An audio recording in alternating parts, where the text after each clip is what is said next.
Allô à toi, j'espère que tu vas bien. Aujourd'hui, je t'amène à travers une vidéo d'essentiel de bébé.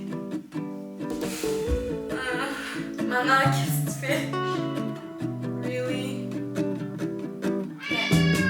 Allez, chat. Alors, cette vidéo tant attendue sur les essentiels de bébé, vous avez été plusieurs à me demander sur mon compte Instagram d'en parler. Je tiens à vous informer que ce n'est pas une vidéo comme les autres que vous pouvez retrouver sur YouTube où on montre nos essentiels que l'on préfère, etc. Les essentiels que je vais vous donner, c'est quelque peu différent, ok, que ce que vous êtes habitué de voir, mais je vous promets que si vous écoutez bien et vous mettez en pratique les essentiels que je vais donner, ça va vraiment vous aider. En tout cas, ça c'est ce que je pense parce que ça m'aide énormément en tant que maman. Le premier essentiel que je souhaite te donner, c'est la confiance en soi. Et oui, la confiance en soi. C'est quelque chose qui n'est pas toujours évident à avoir, mais je t'invite vraiment à travailler là-dessus. Est-ce que ça t'est déjà arrivé quand tu étais plus jeune de passer une mauvaise journée? Mais pas n'importe lequel. Une mauvaise journée parce que maman n'allait pas bien. Je sais pas vous, plus si ma mère écoute ça, elle va peut-être rire, mais j'ai vraiment le sentiment que la mère, c'est le noyau familial. Et là, les mamans, il faut pas se mettre de pression là-dessus, ok? C'est normal de ne pas bien aller. Parfois, il faut s'accueillir dans nos émotions. Mais c'est bien d'avoir une prise de conscience qu'on a un grand impact sur notre foyer, tout dépendamment comment on se sent durant la journée. Et donc, quand ma mère n'allait pas bien, je pouvais voir mon papa qui allait aussi plus chialer, comme on dit en bon québécois. Moi, mon frère, ma soeur, on se chamaillait plus, je me sentais plus impatiente, je captais vraiment ce que ma maman pouvait ressentir. Et donc, je sais pas si vous avez déjà vécu ça, mais moi, je l'ai constaté à maintes reprises dans ma famille. Et aujourd'hui, je le vois aussi avec ma fille quand je ne me sens pas super bien ou que, bon, là, je parlais, mettons, des émotions, mais pour revenir à la confiance en soi, que je doute de moi, bien, bébé le ressent, puis ça peut l'insécuriser. Et donc, on ne nous demande pas d'être parfait, puis cette vidéo-là, je veux vraiment que vous puissiez ressentir que c'est des conseils, des essentiels qui sont donnés dans l'amour. Le but, c'est pas de se dire « Oh mon doux, je suis pas rendue là, je suis pas assez bonne ». Ce n'est pas ça que je veux divulguer dans mon message.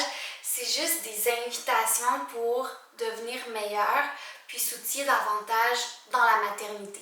Okay? Quand bébé est dans le ventre de maman, il y a un lien très fort qui se crée et donc le bébé va tout ressentir. Okay? Il y en a qui ne croient pas à ça, mais moi je crois vraiment fermement que le bébé n'entend pas juste les sons qui se passent dans le ventre, mais il peut pas entendre, mais ressentir ce qui se passe à l'intérieur. Et ça, c'est une décision que j'ai prise lorsque j'étais enceinte parce que je peux paraître très zen dans mes vidéos, mais j'ai fait beaucoup d'anxiété dans ma vie. Et je manquais beaucoup de confiance en moi, ce qui n'est plus vraiment le cas aujourd'hui. Je dis pas que j'ai une confiance parfaite, je doute encore de moi, c'est des choses qui sont normales, j'ai encore à travailler là-dessus, mais j'ai une confiance beaucoup plus grande que ce que j'avais avant. La preuve, je fais des vidéos YouTube. Et donc, j'ai vraiment pris la décision de prendre soin de moi. Puis je me suis dit, ok, je le sais que ma fille va être sensible, qu'elle va ressembler un petit peu à maman et papa aussi parce qu'il est sensible également. Je vais travailler sur moi pour avoir plus confiance, pour lui créer un environnement sécuritaire. Et donc, lorsque j'ai commencé à travailler là-dessus, j'ai vraiment vu des fruits lorsque j'ai accouché au niveau de bébé. Un petit exemple, quand je me sens pas bien, que je doute de moi, puis que je tombe dans mes patterns négatifs, je peux vous garantir que bébé va moins bien dormir. Elle se réveille genre 5 ou 10 minutes quand je me couche le soir parce qu'elle a capté ce que je dégageais dans mon énergie. C'est fou comment les bébés là, sont plus intelligents et plus sensibles qu'on peut le penser parfois. Travailler sur ta confiance en toi, ça va t'aider aussi lorsque tu vas recevoir des conseils de toutes sortes, que ça vienne de spécialistes, de parents et amis qui souhaitent t'aider, mais parfois c'est pas fait de la meilleure des façons. Ça arrive à tout le monde de manquer de tact. La parentalité, là, c'est un sujet qui a beaucoup comment dire, de modes de pensée différents. Et donc, lorsqu'on n'a pas beaucoup de confiance, et c'est normal, quand c'est le premier bébé, c'est comme moi, c'est la première fois que je deviens maman, c'est normal d'être insécure, puis de se poser des questions, puis de demander des questions. C'est très important d'être humble aussi, puis reconnaître qu'on a des choses à apprendre là-dedans. Mais lorsqu'on s'écoute bien, puis qu'on reçoit des commentaires, des conseils qui ne nous plaisent pas, mais au lieu de se fâcher ou d'être confus parce qu'on se dit mon Dieu, moi je fais pas comme ça, là je sais plus quoi faire, non, bref, bien lorsqu'on a confiance, on sait en prendre et en laisser. Donc, si jamais il y a des personnes qui viennent et qui disent hey, tu devrais là dire ça à ton enfant ou changer la couche de telle façon ou peu importe quoi, bien tu vas dire merci pour le conseil, mais je sais ce qu'il y a de mieux pour mon enfant. Si ça n'a pas de sens ce que la personne dit, ben vous allez juste laisser ça aller sans en faire un drame, quoi. Le deuxième essentiel que j'aimerais partager avec toi, c'est respecter le rythme de ton bébé et croire en lui. Je fais partie de groupes sur Facebook de mamans. Puis même moi, là, quand j'ai accouché, je posais des questions, puis ça sert à ça, les groupes, c'est super de pouvoir partager des idées, des expériences, des soucis qu'on a par rapport à notre enfant. Mais j'ai constaté qu'il y a beaucoup de mamans, dans leur amour et leurs soucis pour bien élever leur enfant, elles sont très pressées que bébé se développe rapidement, qu'il fasse ses nuits rapidement. Et donc, je tiens juste à vous rappeler, chère maman, qu'un bébé, il a son propre rythme. Et parfois, on a tendance à vouloir imposer notre rythme de vie, mais c'est plutôt à nous en tant que, là je parle aux mamans, mais en tant que parents, au papa aussi, d'accepter et de s'adapter au rythme de son enfant.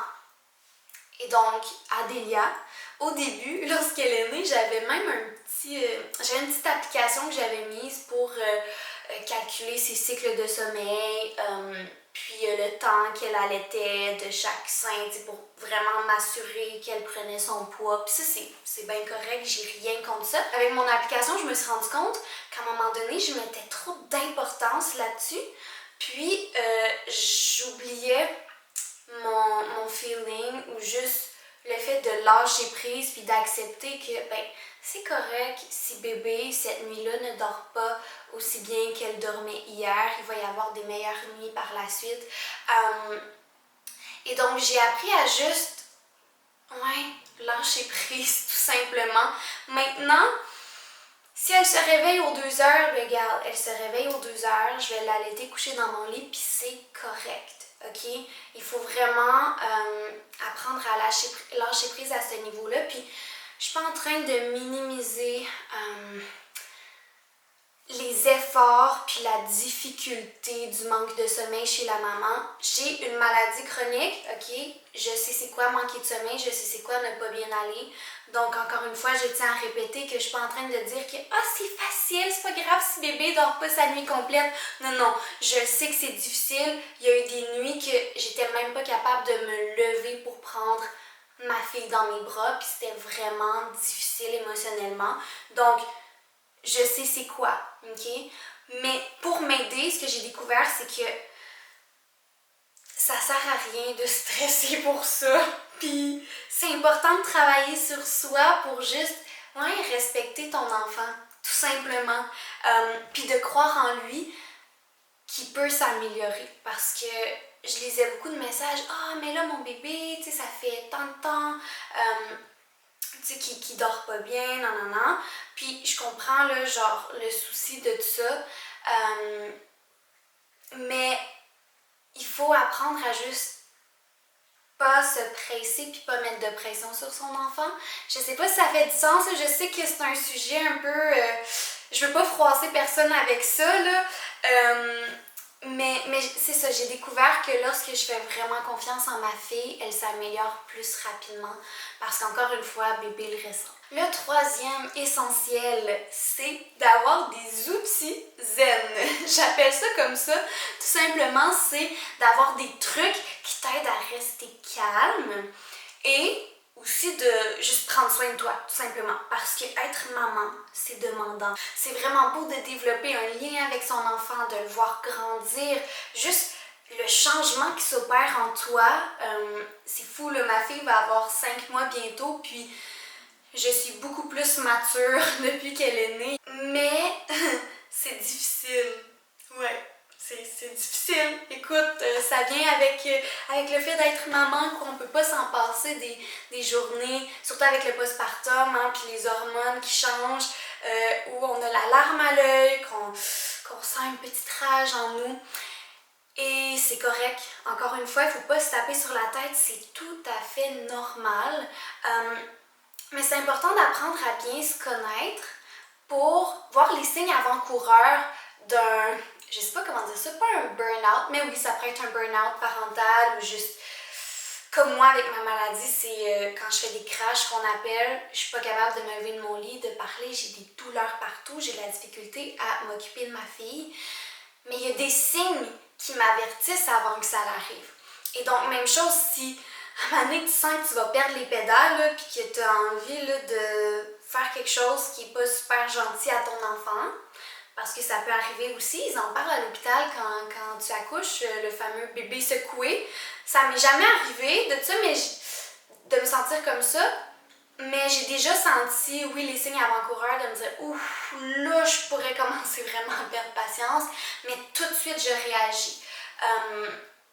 Et donc, si vous avez déjà vraiment perdu patience avec votre enfant ou que vous avez peur que ça arrive, encore une fois, là, je ne suis pas parfaite, c'est pas parce que moi, ça m'est pas arrivé, ma fille, comme je viens de dire, elle va avoir 5 mois. Hein? Il me reste plusieurs années pour peut-être perdre patience, mais mon but dans la vie, c'est d'apprendre à bien me gérer, quoi, mais c'est ça, on n'est pas parfait. Donc, encore une fois, on se tape pas sur la tête si on a déjà fait quelque chose qu'on n'est pas très fier.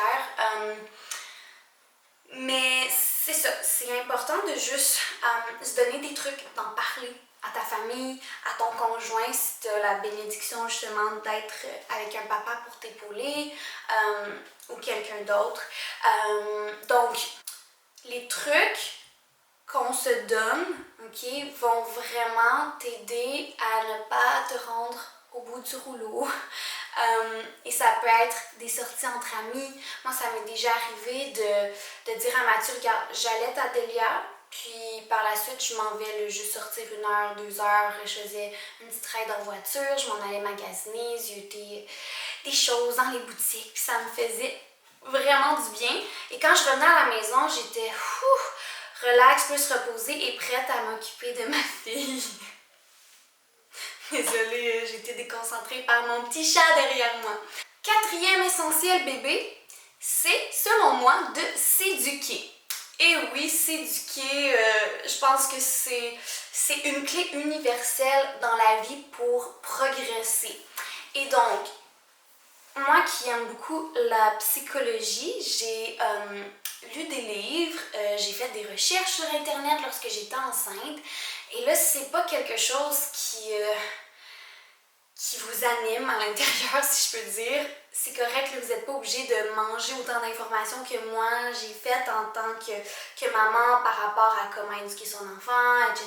Mais je pense qu'il y a quand même une base à aller chercher, ok? Parce que lorsqu'on est éduqué, on est moins stressé, on est plus relax. Encore là, ça ne veut pas dire qu'on n'est pas du tout stressé ou plus relax, mais ça l'aide. Lorsqu'il y a des événements qui peuvent perturber le quotidien. Je m'explique. Par exemple, des poussées de croissance. Lorsqu'on sait environ à quel moment ton bébé peut avoir des poussées de croissance, mais quand bébé se met à pleurer tout le temps, à vouloir le sein constamment si tu allaites, ou juste boire au biberon, peu importe. Et donc lorsqu'on sait ces signes-là qui regroupent une poussée de croissance, si je peux dire ça comme ça, puis on se dit « Ah ok, c'est ça, c'est ce qui se passe, donc ça va pas durer éternellement. » Et on passe à travers ça plus facilement, entre guillemets. Ça veut pas dire que c'est facile, mais ça nous aide à faire la part des choses puis à être conscient que ça va pas durer vitam aeternam. Et donc, que ce soit par rapport au sommeil du bébé, au développement de ton enfant, à la sécurité, encore là, je pourrais bien vous partager des essentiels que j'utilise pour ma fille, puis il y en a même qui partagent, par exemple, ce Moïse-là super fancy pour endormir ton bébé. Il est capable de faire de la musique, de faire des petites vibrations, mais même si tu as les choses les plus fancy, crois-moi, ton bébé, là, s'il est en poussée de croissance ou s'il y a des douleurs au cou, s'il y a des coliques, il est en train de faire ses dents, peu importe, il va pas bien dormir, ok? Et donc, même chose, par exemple, un siège auto, tu peux acheter le siège auto le plus magnifique qu'il n'y a pas possible sur la terre, ok, le plus fancy, le plus cher. Si tu attaches mal ton enfant, ce sera pas sécuritaire. Et donc, de savoir comment bien l'attacher, etc., ça va juste aider à faciliter la vie pour ton enfant et toi en tant que parent. Si tu as aimé cette vidéo et que tu as envie de voir mes autres essentiels bébés que je vais partager la semaine prochaine, n'oublie pas de mettre un j'aime à celle-ci et de t'abonner à ma chaîne YouTube pour manquer aucun contenu. Merci et à très bientôt!